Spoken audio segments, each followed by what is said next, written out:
दुनिया में कुछ जगहें ऐसी भी हैं जहां जाने के लिए सिर्फ टिकट काफ़ी नहीं होता, हौसला भी चाहिए होता है। नोएडा की सुबह 4 बजे की उस खामोशी से लेकर दिल्ली एयरपोर्ट के रनवे तक हमें अंदाज़ा भी नहीं था कि अगले 1 घंटे में हम 11,500 फीट की ऊंचाई पर बसे एक ऐसे संसार में कदम रखने वाले हैं जहां हवाएं पतली हैं, सड़कें खामोश हैं और लोग उससे भी ज़्यादा खामोश। इस वीडियो में मैं लेकर जा रहा हूँ आपको 7 डेज लद्दाख ट्रिप पर, एक ऐसी जर्नी जहाँ हर अगला दिन पिछले दिन से ज़्यादा खूबसूरत और ज़्यादा सुकून भरा होने वाला है। बस ख्याल रहे, लद्दाख को जीने के लिए पहले उसे समझना ज़रूरी है। यहाँ ठहराव चलते रहता है पर जल्दीबाजी नहीं चल पाती। इस वीडियो की खास बात यह है कि आप न सिर्फ नुब्रा, पैंगोंग, हानले और ढेर सारे लद्दाख रीजन्स के ब्रेथ टेकिंग लैंडस्केप देखने वाले हो, बल्कि मैं पूरा budget, hotels, permits, travel tips और कंप्लीट डे वाइज आइटनरी भी शेयर करूंगा, ताकि अगर आप भी लद्दाख का सपना देख रहे हो तो ये वीडियो आपकी पूरी प्लानिंग आसान बना दे। ये वीडियो आपको मैग्नेटिक हिल्स की रहस्यमयी सड़कें, जंस्कार और इंडस रिवर का संगम, खारदुंगला पास की हवाएं, नुब्रा वैली के सैंड ड्यून्स, पैंगोंग लेक के बदलते कलर्स और फिर हानले की डार्केस्ट नाइट में चमकता मिल्की वे, सब कुछ दिखाएगा। और इन सब के बीच एक ऐसी जगह जहां बहुत कम लोग जाते हैं, वारीला पास। ये जगह उजले सपने जैसा है जो आप खुली आंखों से देखते हो।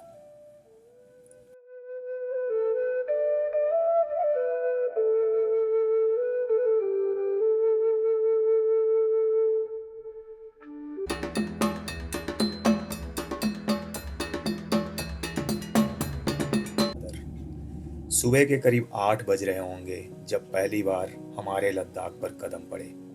जमीन बिल्कुल ठंडी थी और बंजर भी। खिली हुई सुनहरी धूप सुकून दे रही थी।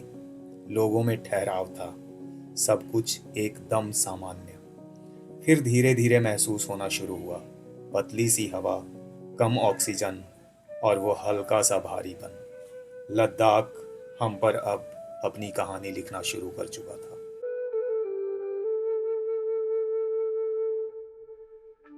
फिर बिना वक्त गवाए हम सीधे पहुंच गए दीदी के घर, जिनके होम स्टे में मैं हर साल रुकता हूँ। फिर से वही अपनापन, वही वार्मथ और उसके बाद पूरा दिन रेस्ट। कभी भी लद्दाख आओ, कितना भी अच्छा लगता रहे, फर्स्ट डे कंप्लीट रेस्ट में रहो आप। 2 बजे रात को भी मैंने एएमएस होते देखा है। लेह को फर्स्ट 2 डेज इजी लेने की गलती कभी मत करना। अगर आप बाई रोड आते हो तो फिर भी कंडीशन बेटर होता है, क्योंकि आप धीरे धीरे मनाली से डिफरेंट पासेस क्रॉस करते हुए आते हो और आपका बॉडी एक्लेमेटाइज होते चला जाता है। पर अगर आप फ्लाइट से आ रहे हो तो 2 दिनों तक बिल्कुल कॉशियस रहो लद्दाख में।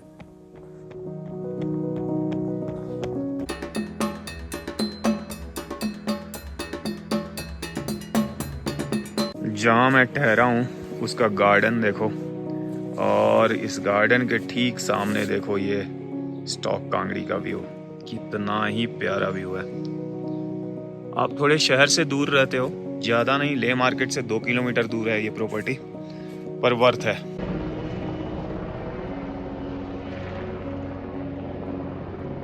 भारीपन अभी भी मुझे लग रहा था और थोड़ा सा हेडेक भी था। डायमॉक्स मैं ले रहा था और पानी भी सफिशिएंटली पी रहा था। यहाँ पर इस बात का ध्यान रखना खास ज़रूरी है कि प्यास ठंड के कारण लगती नहीं और बॉडी लगातार डिहाइड्रेट करती रहती है, क्योंकि हाई एल्टीट्यूड है और एयर ड्राई है। फिर सांस भी हम यहाँ पर ज़्यादा लेते होते हैं। अल्कोहल के बारे में एक चीज़ बता दूँ कि ये बिल्कुल नो है। प्लीज़ इस चीज़ का ध्यान रखना, अल्कोहल बॉडी को बहुत डिहाइड्रेट करती है और एएमएस के चांसेस काफ़ी ज़्यादा बढ़ जाएंगे। शाम जब सुनहरा हो रहा था तो लेह सिटी की वाइब लेने हम बाहर निकल पड़े। सड़कों और गलियों से गुजरते हुए हम पहुंच गए लेह के मेन मार्केट में।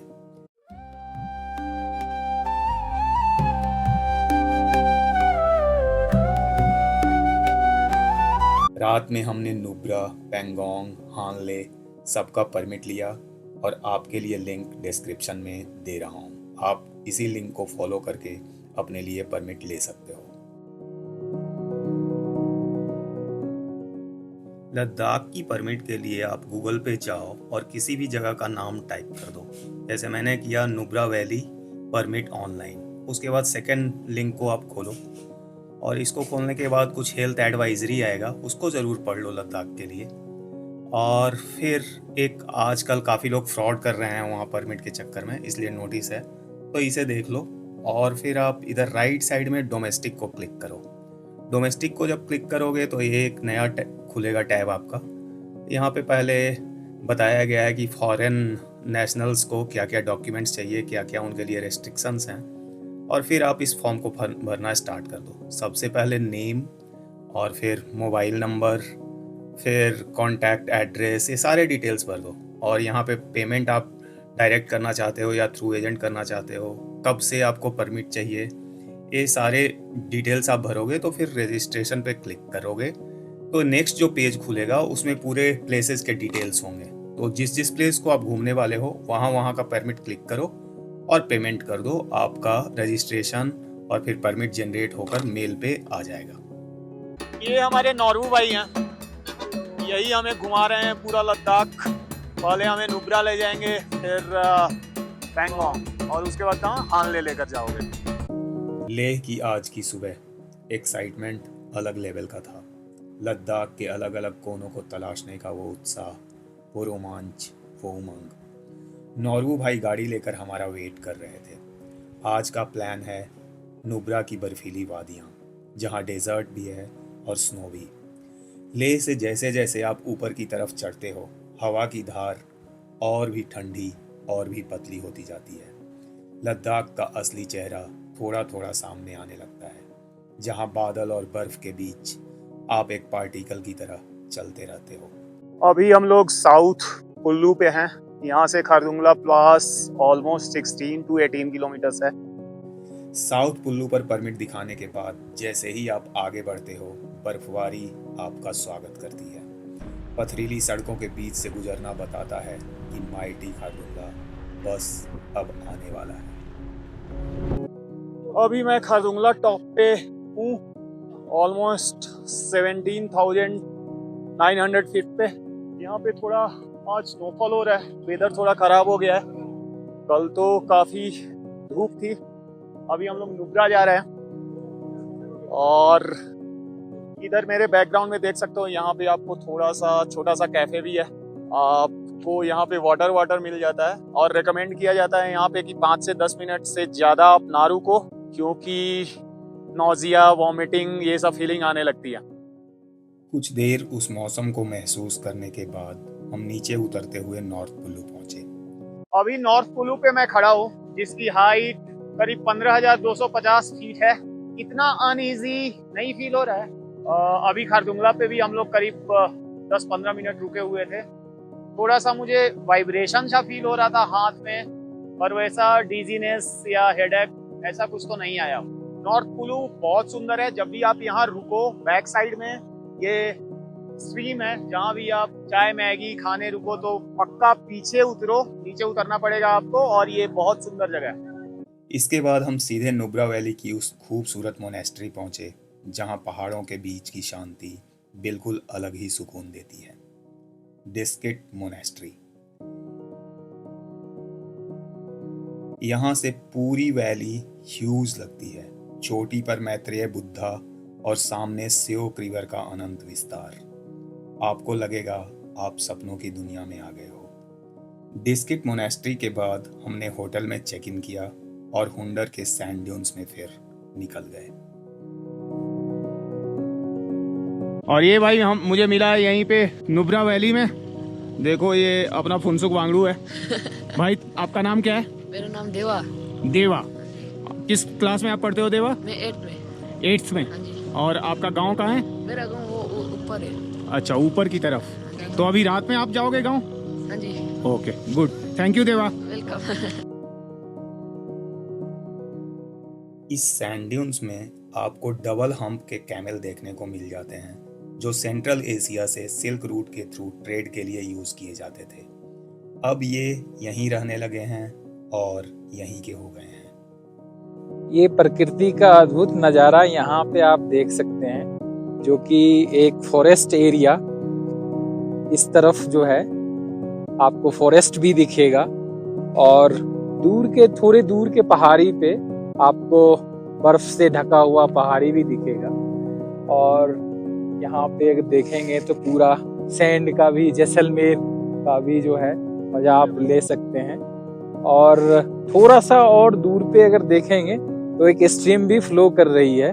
तो ये चारों जो है वो एक अद्भुत नज़ारा जो है नुब्रा वैली में ही देखा जा सकता है, और इसलिए भी शायद यहाँ पे लोग इतनी संख्या में यहाँ आते हैं।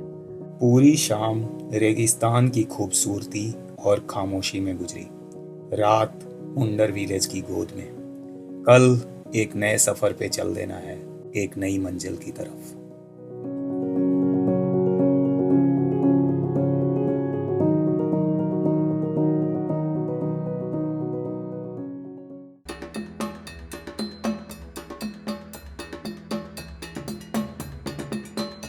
सुबह के करीब 9 बज रहे होंगे जब हमने हुंडर की रेत और बैक्टीरियन कैमल्स दोनों को पीछे छोड़ा। धीरे धीरे श्योक रिवर के किनारे किनारे चलते हुए हम पहुंचे सती विलेज, जहां सड़क के दोनों तरफ सीबक थॉर्न के पौधे फैले हुए थे। सती के बाद आया अगम ब्रिज, और यहीं से हमने लिया लद्दाख के सबसे खूबसूरत और ऑफ बिट रूट्स में से एक वारीला पास का रास्ता।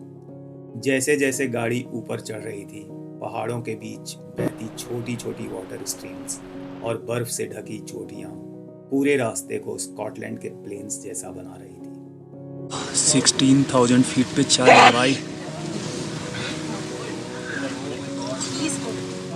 और फिर पहुंचे वारीला पास। लगभग 17,500 फीट की ऊंचाई पर हल्की स्नोफॉल, तेज ठंडी हवा और बहुत कम ऑक्सीजन, लेकिन उस पल की खूबसूरती हर मुश्किल से बड़ी लग रही थी।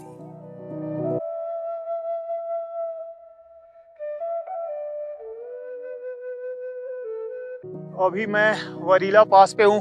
ये सी लेवल से ऑलमोस्ट 17,429 फीट ऊपर है। नुब्रा टू पैंगोंग का रास्ता अभी जो शॉर्टेस्ट था वो बंद था। ये हमारे लिए गुड लक था एक्चुअली। बहुत सुंदर जगह है वरीला पास, और यहाँ आने में नुब्रा से हमें ऑलमोस्ट 3 आवर्स लगे। 2 टी ब्रेक्स था हमारा। मैं आपको पूरा 360 डिग्री व्यू दिखा रहा हूँ वरीला पास का, आप देख सकते हो। ठंड है यहाँ, अभी हल्का सा स्नोफॉल हो रहा है, पर हाँ वर्थ है ये विजिट। वारीला से नीचे उतरते हुए रास्ते में कई स्मॉल स्तूपास दिखाई दिए। फिर शुरू हुई एक और चढ़ाई, इस बार दुनिया के सबसे प्रसिद्ध हाई माउंटेन पासेस में से एक चांगला पास की तरफ।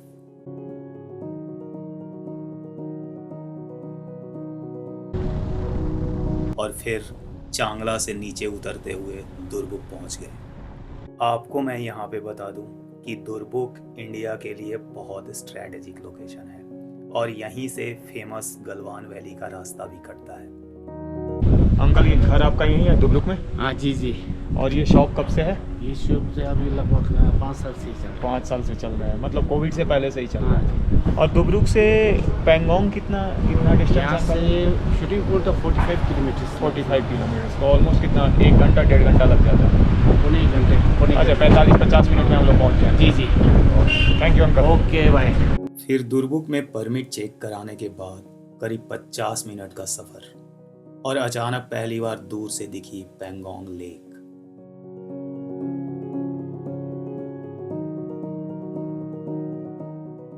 लेक के किनारे कुछ देर बिताने के बाद हम मान विलेज पहुंचे, जहां नॉरयंग हाउस में हमारा होम स्टे था। रात में कमरे के ठीक सामने चमकती पैंगोंग लेक, उसके ऊपर चांद की रोशनी। अगली सुबह पैंगोंग को धीरे धीरे चीन की तरफ मुड़ते हुए देखते देखते हम निकल पड़े अपनी अगली मंजिल की तरफ, जिसका नाम है हानले।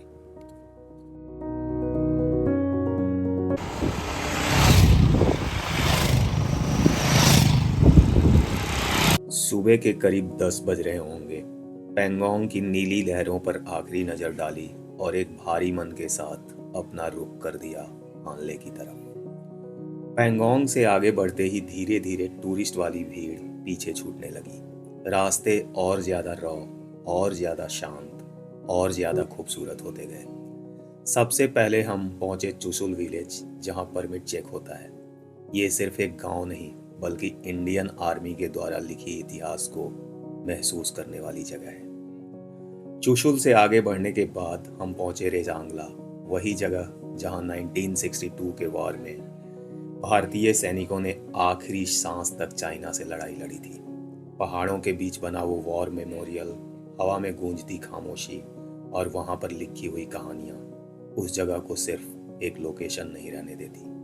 लोकेशन बहुत ही स्ट्रेटेजिक पॉइंट है। आप देख सकते हो यहाँ पे लद्दाख रेंज है, पूरा ये लद्दाख रेंज जा रहा है। इसके बाद आप ये देखो, ये चुशुल पीक है जो बहुत स्ट्रेटेजिक पॉइंट है इंडिया का। इंडियन आर्मी यहाँ से चाइना बॉर्डर और बफर जोन को पूरा मॉनिटर करती है। इसके बाद ये रेंज आ जाता है, ये पैंगोंग रेंज है। पैंगोंग रेंज जब ख़त्म होता है तो इस तरफ कैलाश रेंज आ जाता है और इसी कैलाश रेंज पे 1962 का वार हुआ था। ये मैं अगर जूम करूं तो यहीं पे लड़ाई हुई थी 1962 में। इस जगह के हर पत्थर पर शहादत के लहू के निशान हैं जो आपको अंदर तक झकझोर देती है।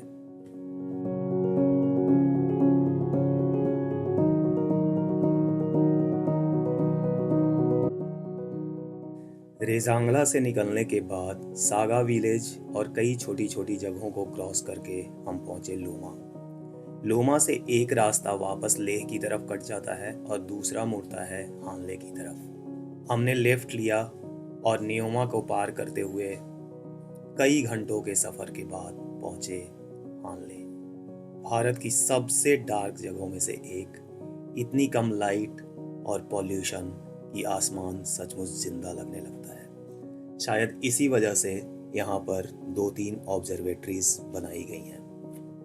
आपका नाम क्या है अंकल? सोनम तैसी। ये सारे भेड़ जो दिख रहे हैं बैकग्राउंड में, सारे आपके हैं? ठीक है, अच्छा। और ये पीछे याक भी आप ही का है? हाँ, मेरे हैं। तो विंटर में कैसे मैनेज करते हो इसको जब ठंड बढ़ जाती है यहाँ पे? हाँ जी। तो यहीं रहते हैं ये भेड़? नहीं रहते, अच्छा ठंडे मौसम में तो वो पहाड़ी भी चला जाता है। अच्छा, वो सामने वाली पहाड़ी जो दिख रही है। हाँ, अच्छा, और फिर आप लोग भी साथ में चले जाते हो? हम लोग भी साथ चला जाता है। अच्छा, उधर ठंड कम होती है क्या? बहुत ठंड होता है, उधर भी बहुत ठंड होता है? बहुत ठंड होता है, बर्फ पड़ता है। रात होते होते पूरा आसमान तारों से भर गया और फिर धीरे धीरे हमारी आंखों के सामने उभरने लगी मिल्की वे।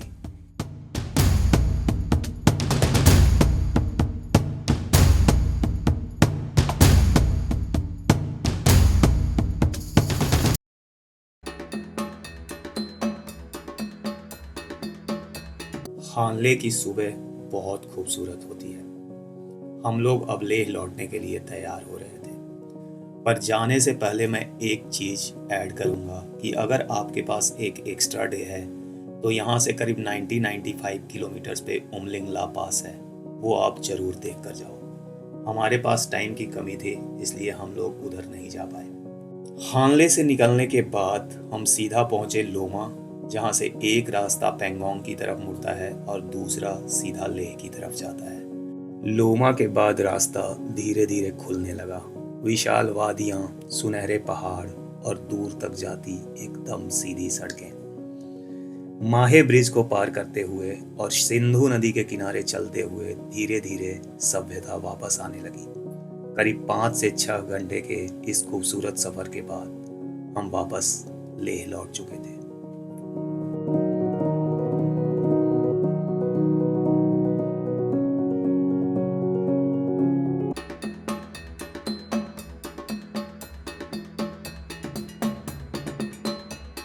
लोकल साइट सीइंग का समहाउ वीडियो मेरे पास नहीं है, पर जहाँ जहाँ मैं घूमा था उसको AI से जनरेट करवाया है। इसको आप रेफर करो और तब तक के लिए हम मूव करते हैं अपने स्टेज और एक्सपेंसेस पे, सो दैट आप क्लियर कट अंडरस्टैंडिंग रखो कि कितना एक्सपेंसेस लद्दाख के ट्रिप पे आता है।